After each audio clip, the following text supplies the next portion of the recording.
Hello there, I'm Nadine Blaney and welcome to Media Week. Ahead on the program, we are recognising what is a wholesale change in the nature of the media landscape, and we have to transform our companies. We don't have a choice, and that's what we've been doing.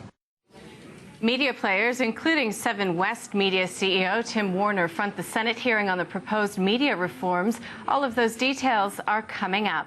Plus, Foxtel Sports subscribers will be able to access 3 extra HD channels as the pay TV player moves to assert its position with its live sports offerings. We'll have more on those stories and all the other news of the week with our co-host, James Manning, editor and publisher of Media Week, who joins us in the studio. But first, to employees and customers who might have thought the most of the Fairfax media cost-cutting had been completed, a statement from the company 2 weeks ago about losing another 120 employees came as a shock. The staff went on strike, and readers might have wondered just how the products would not be affected by the changes. Well, Fairfax Media CEO Greg Hywood wrote a letter to his readers over the Easter weekend explaining why the changes need to be made and how the company plans to preserve its quality. Greg Hywood joins us live from Melbourne. Welcome to the program. Thanks so much for joining us on Media Week. Job cuts always cause pain, so no surprise there's been a backlash. And you did flag intense focus on cost reduction at the half-year results in February. So why exactly did you come out to defend the cuts in the article last weekend? Were you caught off guard at all by the level of negative response? Oh, not at all. I mean, we've been transforming our publishing business for 5 years, and it's all really about just really reshaping our publications so that they can deal with the sort of disruption that's occurring in the advertising market, and reshaping our publishing model so that it can still deliver at scale high quality journalism. And what I pointed out in that article that we published was that quality doesn't mean quantity. For many years, the newspapers had very lean staff, but they were very high quality newspapers. Those numbers went up in the 1980s and 90s when economic conditions were very robust in traditional media. But as things have tightened up, we're just really reshaping our staffing levels so that we can make sure that the businesses are robust enough to be able to continue to invest in the sort of journalism we saw today. I mean, the bribery factory was a global exclusive, and is one of the great stories in global journalism so far this year. Greg, just on those numbers, I mean, we see new Nielsen data out today sort of showing Fairfax as Australia's biggest publisher across all digital platforms. So, but aren't your journalists writing a lot more than they ever had to in the past? You're operating in lots of categories that the old newspapers never did, and, you know, there's a lot more stories being published. So you do need the extra staff, don't you? Oh, well, it's interesting, actually. If you look back many years, the story count, the number of stories that we did each day was much the same, even with a smaller number of staff. What we do now is we cover a lot more mediums, and our journalists work very hard. What we do now, James, and we find, James, is that, you know, because the net provides us instantaneous feedback about what people are reading and what people are enjoying, we're much more capable of really shaping the content to the reader's interests. And what we've found is that we have what we call a long tail of stories, which we do write, but actually doesn't gather a lot of interest. And as we can reduce the number of stories that people don't read so that we can focus on the areas where people are most focused and most interested and deliver most demand. And that's really around the sort of investigations that we publish today, breaking news, national politics, state issues, business, entertainment. These are the areas that we'll focus. And look, any organisation does that. Our consumer is gathering their information in very different ways. And when I started back as a journalist in the late 1970s, 80% of our audience now gathers their information through digital means. And all we're doing is making sure that our organisation, our journalism, reflects what the consumers are demanding, both in terms of where they get their information and what they receive. Will you, though, move further into that publisher model where you get a lot of your content, especially for digital, from contribution and contributors? Look, the media organisations have always had a mix of people who are permanent employees, casual employees, part-time employees, taken contributor copy and taken syndicated copy from other publishers around the world, like the Financial Times or the New York Times or the Economist, the Los Angeles Times. We've done that. And there's always been a mix of content. We have never, ever delivered all of our content from our own journalists. And so there's always been a mix here. And look, what the editors will do is that the editors will say, I have to deliver high quality journalism and I will do it within the context of the money I'm provided to do that. And that's what we've done in this company for 184 years. And it's really no different. We always ride the vagaries of the economy. Economies go up and down. There's structural changes that hit any business, and that's all we're doing.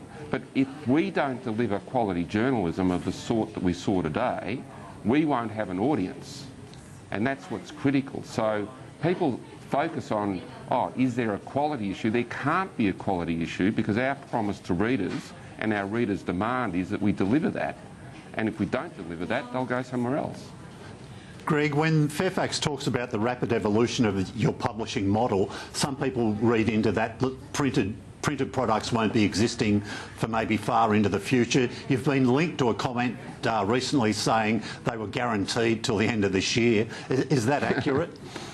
Well, that's what the question I asked, was were they guaranteed at the end of the year? And I said absolutely they were. Look, what people always ask, how long will newspapers survive? Newspapers will survive so long as there is a demand for them and they're economically viable. And we've always said that. Now, clearly people are getting their information in different ways. As I said, 80% of people get their information from Fairfax. You know, we're the largest digital publishing publisher in this country. 80% get through digital means. Now, the 20% who get it purely through print, right, are very valuable customers to us. They're great loyal readers, and we will deliver them a printed product for as long as it's feasible. And we've always said that. Now, could I say, would I guarantee that newspapers will be around in 100 years? No, but we've got no expectations that there'll be changes soon. When it comes to content consumption then and some of the fundamental changes that are happening there, I mean, when it comes to third-party distribution of your content, what's your strategy there? I mean, how much or how little are you comfortable sharing via these, third-party platforms? We're very comfortable sharing content. That's what it is about. I mean, what we do is we participate in a conversation in our communities, and we put our content out, not just through our own platforms in print and digital, but on other platforms, social media, and we encourage our journalists to do that, and they do that. And we're very open to third-party distribution models, and so we should be. It's not for us. Gone are the days when newspaper groups controlled the information and tried to control the dissemination of information. We now participate in this conversation. The community's better off for it, and it makes for a more competitive environment, but also makes for a much more open and transparent environment, and I think that's good. In the February commentary around your results, which were released then, there was a quote that said you had a relatively solid performance in the context of the current trends. Did anything happen between then and now, which was sort of changed your outlook a little bit? No, not a bit. I mean, what we are doing is really, James, delivering on a strategy and on a plan that's been in place for a long time. We know that the world is changing. Our job, in terms of leading this company, is to make sure that we look to that horizon and make sure that we're prepared for it. and that's what we're doing. So we don't just look at a set of revenue numbers and have a knee-jerk reaction and react to them. We assume that there's big structural change in print revenues. We assumed that 5 years ago. We've proven to be correct. And the good thing about it is that we've given ourselves a lot of space in terms of making choices about how we continue to publish, because we've taken a lot of cost out. Now, people focus on, it's about editorial costs. It's not just about editorial costs. In fact, that's the area where we've taken least cost out. Where we've taken most cost out is the back end, and making the back end of the business much more efficient so that we can put as much journalism into the field as we possibly can. With the changing media landscape here in Australia and some of the media reform, obviously, that's on the table, there were reports earlier in the month that you were considering buying a stake in Nine. At that time, you sort of shot down those reports. Is that completely off the table, or is Fairfax still considering some sort of a tie-up in the future when these laws gets changed? There was a story written in the Australian newspaper, and I made the very, very rare decision to put an ASX release out completely denying it and calling it a fabrication. It was a complete fabrication. We had no discussions, no intentions of buying a stake in Nine, and that's where that sits. It's interesting, at that time you sort of pointed to some of your own video and digital capabilities. Is there more investment planned in that area, to move sort of toward improving the capability toward video storytelling? Because whilst, there are videos online that your readers can, access, it's not sort of video-led journalism. Oh, well, if you looked at today's major story on bribery, you could see the high level of video content in that story, and the way we used it to tell that story. We have around 100 video or graphic related journalists in our business, and that's been an area of major growth and clearly will continue to be. I mean, we live in a world where many people, given the choice of reading something or watching a video, choose to watch the video. So it's not for us to say you've got to read it if you want to watch a video. It's for us to say, if we want to keep you coming into our space to get our journalism and information, we must provide you in the form that you want to consume it. And clearly we're investing a lot in video, and we'll continue to do. I think any media company would be saying the same thing. Greg, we get it that you're not sort of planning to deal with Nine or maybe anybody else at the moment, but in the past, have you had overtures from people who would like to talk to you about tie-ups and a partnership with a like-minded company in the future? Would that help secure Fairfax? No, we haven't had discussions with free-to-air, if that's what you're saying, James, free-to-air. Or any potential investors or companies. Oh, look, there's always people who come to you with propositions, and sometimes they're good propositions, sometimes they're poor propositions. But in terms of a complete tie-up of the business with another organisation, that hasn't been the case. But there's always merger and acquisition opportunities which we look at, and that's been part and parcel of the way that we've developed the company. It's important to understand that Fairfax has nearly double the market capitalisation of the Nine Network, nearly double the market capitalisation of Seven West Media. We're a very successful media company. What we have to do is we have to make sure that our publishing business stands on its own 2 feet and is a prosperous business, so that we can continue to invest in journalism for our communities. But we also have Domain, which is our great success story, our real estate listings business, plus other series of digital businesses, plus our radio business, plus our New Zealand and regional publishing businesses. So we're a very broadly based organisation, but every part of that business has to do well, and that's what we're focused on. Because ultimately, we want to invest in journalism in our communities, and we have to do it in the most responsible way available. And just quickly to go back to that quality versus quantity argument, a lot of online advertising is really based around quantity. You know, you get as many clicks, push through as many customers as you can to sell those ads. Where are you at with your advertising online? I mean, what's your senior ad execs telling you about this journey you're on to sort of get better revenues out of what are really big audiences? Yeah, we reach something in the order of 55% of all Australians, of the largest digital publisher in the country, and clearly scale is important. And we've done a very, very good job of developing that scale, as well as making true to our promise around the quality of our journalism. What our ad executives are saying is that it's competitive, absolutely, but if we use our data to add value to our advertising, if we add video to add value to our advertising, we can see a very prosperous future in a publishing business which is much more digital and less print than it used to be, but will continue to deliver the sort of journalism that the communities expect from us. And look, we come to work because we do a public good, which is our journalism, and we do it in a commercial model. So we'll deliver that public good, but it's our responsibility to make sure that that commercial model sustains itself, and that's what all the changes that you read about are about. You know, we are committed to journalism, we're committed to the media, we're committed to our communities, but it involves change.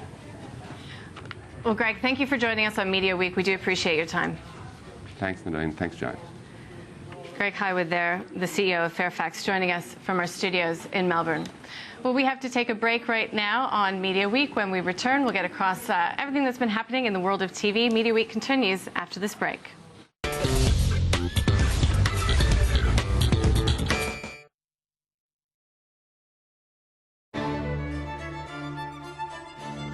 Hi, I'm Michael Kodari from COSEC. I've spent my entire life creating wealth for my clients and family. And right now, interest rates are at a historic low, so it's a challenge to have your money working harder for you.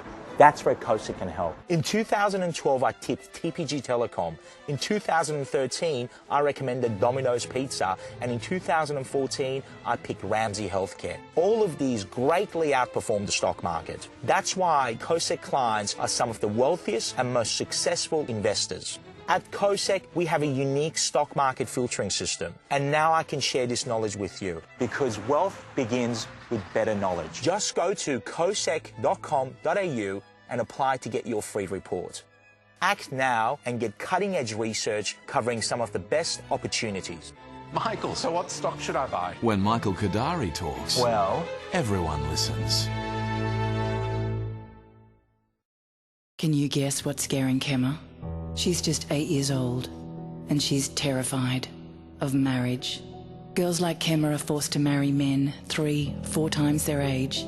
It's illegal, it's wrong, but it happens. They suffer terrible abuse, pregnant when they're just children, too young to cope. Will you sponsor a child like Kemmer with World Vision to help free them from this terrible fear? When you're trying to get pregnant, by the time you find out you are, a little person is already coming to life. That's why you should start taking Elevit before you start trying for a baby. Elevit contains folic acid, clinically proven to reduce the risk of neural tube defects. It has more folic acid and iron than any other pregnancy multivitamin, plus iodine for brain development. So while you may not know you're pregnant, if you're taking Elevit, you do know you're helping give your baby essential nutrients for healthy development. It's the Nissan Double Bonus. Get this MP300 Navara RX with alloys and fender flares for only $36,990. Plus, get the double bonus, 3 years scheduled servicing and 3 months no repayments. Enjoy the best of both worlds with a Citi flexible personal loan that's fixed for 4 years with a low intro rate of just 9.99% per annum. It's also flexible with no early exit fees, no annual or monthly fees, just a low one-off establishment fee. And you also get access to ongoing credit without having to reapply.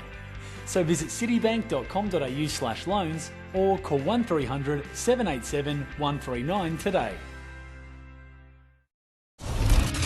Sunday on Carvelis. As budget speculation intensifies, I'll be joined by Assistant Treasurer Kelly O'Dwyer on the government's economic plans. Plus, Labor's Ed Husick on the opposition's vision. Join me Sunday.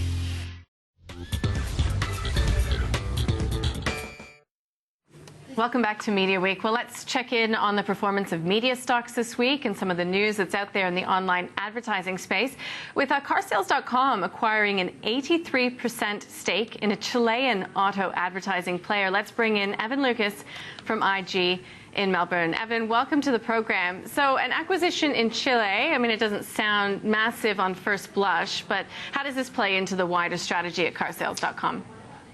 Yeah, it isn't massive in terms of the actual initial investment, around about $15 million US, so just under 20 million Aussie. But it does go back into their current plan of international expansion. They do see it being EPS accretive over FY17 and 18, and it goes back into the fact that South America is one area they have been concentrating on for quite a while now, with the fact that obviously their Brazilian assets have been okay. They've been a little bit inconsistent, but they've certainly been okay. And EPS growth is certainly something they're trying to concentrate on an international scale rather than just here in Australia. The business reaction was quite reasonable, and I think that also needs to be part of it, is that the market actually quite liked it. And clearly car sales has deep value. Clearly their model is doing incredibly well, and their international expansion project is where you're going to see most of the movement, and that's probably why the market liked it. Okay, out there we're hearing about a Foxtel-Fox Sports merger. How would that play into any potential IPO of Telstra's stake in Foxtel? Credit Suisse says that it would really make it much more attractive to investors. Yes, and I think that's the word, isn't it? I mean, at the current point in the cycle, the assets are they're reasonable, but I think you'd only get them away at fair value. Now, Credit Suisse, and I've also seen that Goldman Sachs are sort of looking at it the same measure, that if you want to make this attractive to investors in the current environment, you need to be offering a fairly premium product inside there, and wrapping up your Fox and your Fox Sports into one package would be very attractive, considering how lucrative sports rights are and sports contracts are on the media space, and it would therefore make the IPO quite a lot easier to sell. And I think that's more the way to look at this, is that if Telstra does want to exit, and that seems to be the case on where they're currently standing, they need to possibly look at wrapping up that sports rights. And as we discussed on this program last week, the thing that Telstra is sort of grappling with is having still the ability to have the offering of sports through their multimedia channels. And that's why I think there's still some hurdles to get there, and why it may take a little bit of time for this deal to actually come to fruition. Evan Lucas from IG, thanks for joining us. Appreciate it. Thanks, Ade. Well, the Senate hearing on the proposed media reforms is underway, with media executives, including 7 West Media's Tim Warner, facing questions. In its submission to the inquiry, 7 West was critical of the government's lack of consultation on changes to local content requirements. 7 argues that changes to the point system for local content could actually reduce the amount of content produced. Mr. Warner appeared frustrated when asked to provide advice on how other players could increase their regional content offerings. We are not in the business of telling other people how to run their businesses. We're running our businesses to the best of our ability. We are recognising what is a wholesale change in the nature of the media landscape, and we have to transform our companies. We don't have a choice, and that's what we've been doing. 7 also warning of the dangers of the piecemeal approach to reform, in opposition to the regional players who told the hearing any steps towards reform are better than none. James Manning, editor and publisher of Mediaweek, joining me in the studio. So, James, it seems as if there is some frustration as to, how these reforms will be implemented, and more so towards the process.